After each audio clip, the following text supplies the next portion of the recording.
Can you just talk about the development of Hank Manos? What you looking for him after a year in the system and seeing a guy like that develop? Hank's done a good job. He was obviously well coached in high school at Chapin there. Came in, last spring, kind of had some rough spots, so we were kind of trying to figure things out a little bit, and then ended up doing a great job as far as spending some extra time in the weight room, doing the things from a developmental standpoint with Coach Dillman, Coach Miller down there in the weight room. And then by the end of the year, he started the bowl game and did some good things in the bowl game, and obviously that's carried over. And he practices against good guys here every day in practice, so you get a chance to really gauge where he's at as far as an SEC type lineman. How much does being a high school wrestler help him with that I position? think it helps a lot. You see it a lot of times when he's matched up with a guy that's a lot bigger than him. He just has a natural understanding of leverage, and he does a good job of that. Will told us that Eric would kind of be the guy at right guard. What has he shown you to at least ensure that trust in him? Well, Eric's a guy that's, obviously a tremendous guy to have in your corner. I mean, he can play every spot. He can play backup tackle. He can play backup center. He can play start at the guard position. So he's done a good job there. We move him around a bunch during practice. He's the backup center. So he's got a lot of responsibilities on his plate, and that's a compliment to him. He's been here in our program for 2 years. He's worked hard. He's developed his body, done the things he's needed to do away from the building to become a good football player. Is there any chance that Eric's versatility would make you lean toward not starting him so you could have him ready? So if it comes down to he and Javon, do you keep Eric as your sixth guy? The five best guys will start, Okay. And Javon's done some good things the last couple of days. So, it's an ongoing battle. No one's ever guaranteed anything when you play up front, and it could change again before the first game.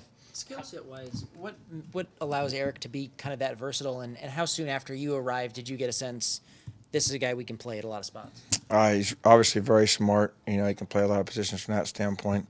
Two, he can snap the ball, and he's got a complete understanding of the offense as far as what we're looking for from a protection standpoint, whether it's being at guard or tackle or at center, making the correct protection calls.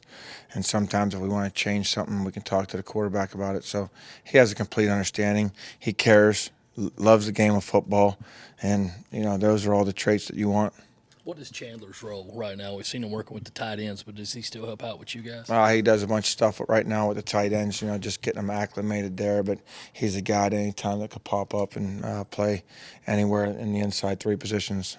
With that system of cross-training, Wolf, where did you learn that? Is that something that you went through or learned from a coach? Well, I did a little bit, but I probably learned the most in the NFL. Okay. At the end of the day, most teams, you got 7 or 8 guys that you feel like can play. And, it was no different in the NFL. You had 7 guys dressed on game day. So 5 start, you have to have 2 guys that can play a lot of spots. I think it also gives you versatility to always make sure that you have your best player on the field and you don't have a weak link somewhere. So we've been doing a lot of that, and we'll continue to do that. How valuable has that proven to be, especially with a guy like Douglas who can be the backup at both tackles and center right now? Well, it's huge. Obviously, and, we just want to continue to build depth as we continue to go forward and really try to find out who our guys are as far as the top 10, who are the 10 best players we can put out there that are ready to play come the 31st. How has the physical makeup and just the mental aptitude of a South Carolina offensive lineman changed in your time here? Well, I don't know. I can't speak for the past, Obviously, I wasn't here. But, I think anybody that's out there playing needs to have a complete understanding of everything we want to do offensively as far as knowing every position, what that guy's job is, and, being able to block multiple fronts and multiple blitzes and those kind of things. And you have to do it at a high level. A lot of times you're in 5 one-on-ones, and you got to be able to win your one-on-one. How comfortable and confident are you in the depth of the offensive line this year? I think we're continuing to get better and better. I don't think you're ever confident, as far as having enough guys. I've never been anywhere where you feel like you have enough guys, but, sometimes those guys will pop in there and have to play for some reason, and they'll surprise you. And hopefully that's the case as we continue to grow. Will said Ja'Kai and Jalen were working second-string tackles. I guess what have those 2 true freshmen shown to kind of put themselves in that position, and as an offensive line coach, is there a little bit of worry in the back of your mind that we've got freshmen potentially in those spots? I think you can look at it that way on paper. It's not a question of physical ability with any of those guys. The thing is consistency, and things are moving at a faster pace than it's ever has for them, and having urgency. Just being casual is not going to get the job done. You have to be urgent. When you see things, it's got to happen at split-second timing. And when you're not urgent, then we're going to have a problem. And we just need to develop more consistency with all of our young players. We have high expectations for them, but at the end of the day, they need to do their part and become urgent in what they're doing, and then we can handle the physical things as they continue to grow and we develop them in the weight room and those kind of things. Wolf, with last year as a whole, what was the area that thought you guys struggled the most? At the end of the day, we need to win more football games, and that's the bottom line. We felt like there were some games there that we should have just played better. Secondly, we obviously want to continue to focus on being able to run the ball better, specifically in those SEC games when you're matched up against good people, and that's something that we made a conscious effort of doing, and I feel like we've made some progress there, and I like where we're headed. Is that a scheme thing that you guys tweaked, or just maybe having another couple of running backs? I'm just going to leave it at we need to run the ball better. I wouldn't want to be revealing. With running the ball better, what do you see from Tavian? How are you guys kind of developing that chemistry with him? New guy coming in. He's just been out there a couple of days here recently, so I got to be honest with you. I worry about my 5 guys, and I let Coach Brown worry about those guys back there. But I like our staff. We got a really good offensive staff. Coach Muschamp's done a great job of putting together a good group of guys, and we're committed to find a way to win football games and whatever that may be. Whose play in your group has jumped out the most to you as far as someone who surprised you? I think Eric Douglas is the first guy you have to mention that's just stepped up and really since spring as far as where he's come from last year to this year.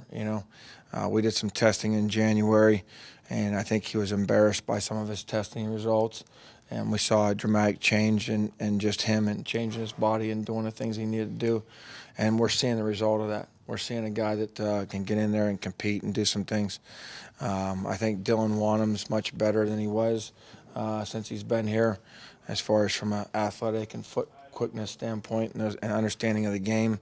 So Darius Hutchison's solid as heck. Donnell's solid. And Hank's solid. So and Javon.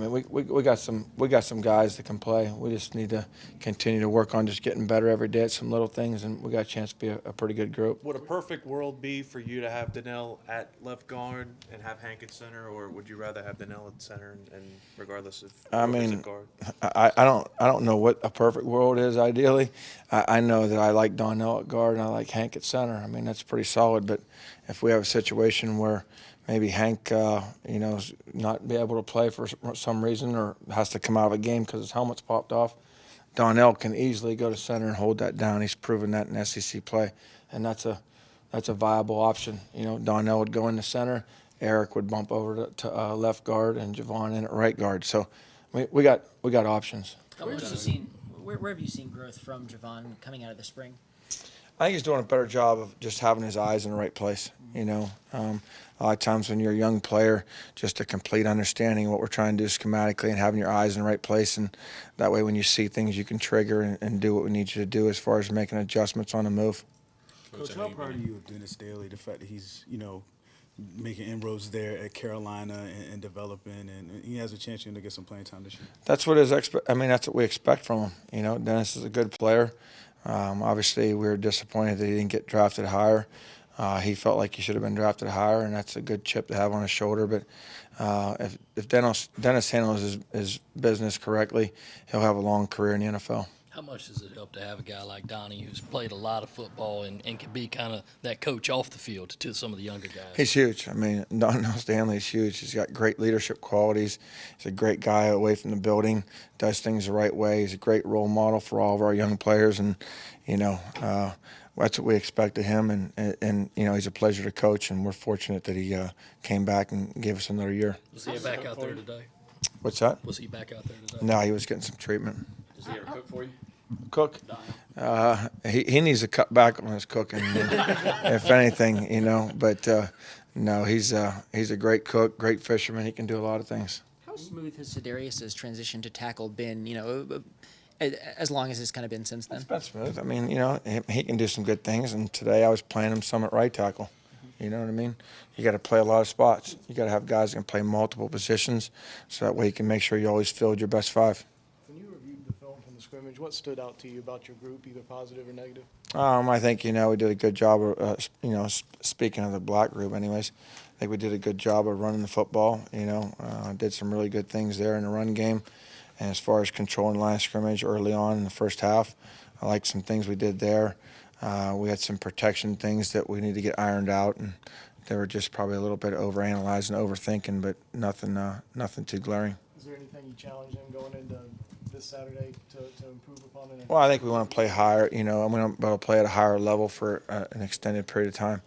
You know, we're probably going to get, you know, we could get 60-plus snaps. And we want to be able to show that we can play out there in the heat at 3:30, 4 o'clock, 4:30 in the heat, and play at a high level for a period of 80-plus plays and get, you know, 60 plays ought to be easy duty. In practice situations, do you notice any difference with Dylan Wanham when he's going up against his brother? You know, maybe not until after the film, but, you know, they like to compete. I mean, that's obviously brothers competing against each other, and we're fortunate that we got a good group up front on the defensive side of the ball. We got good coaches with Coach Scott and Coach Peterson, so it's always competitive and challenging, and that's what you want. I mean, that's what you want to go out there and compete every day and find a way to, you know, try to win your one-on-one like that Coach always talks about. Brothers being brothers, do you ever have to separate them after a play? They're professionals. They really are. Just a great family, you know, and they've done they're a pleasure to coach. They're a pleasure to be around. Anything else for Coach?